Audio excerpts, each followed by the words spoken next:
So, how do I know so much about the grieving process? It's not everything that I've learned from books and from my education.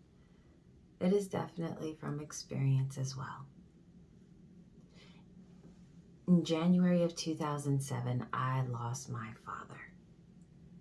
And my father was my best friend.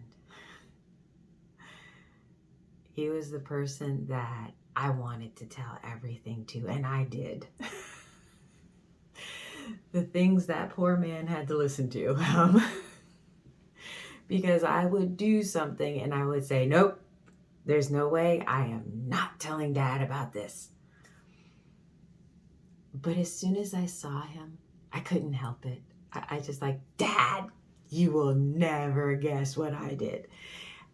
And even things that should be embarrassing and shameful even, my dad never looked down on me. He never judged me.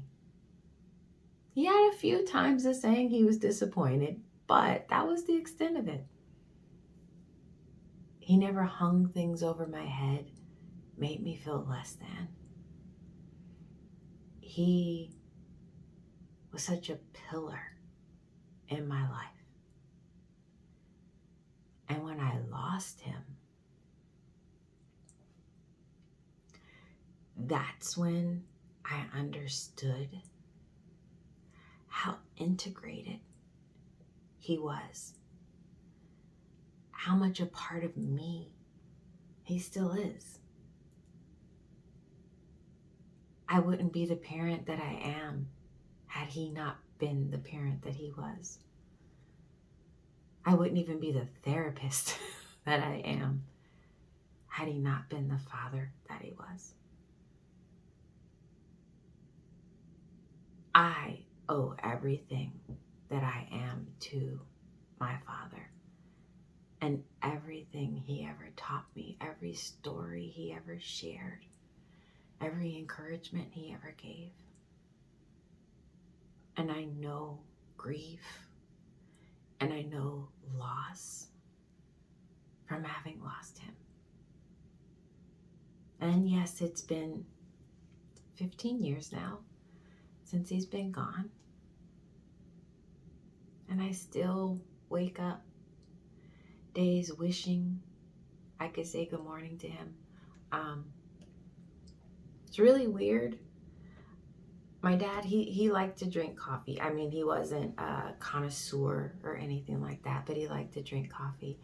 And at the time that he passed, I was not a coffee drinker yet. And now I drink coffee every day. And there are some days still that I wish I could sit and share a cup of coffee with my dad, something I never got to do. And he never met my two younger sons. He was very involved with my older three. So when I talk of grief, I talk because I know. I've been there. I've lost. And 15 years later, I'm still here. And I think I'm doing pretty good. So when I say it's survivable,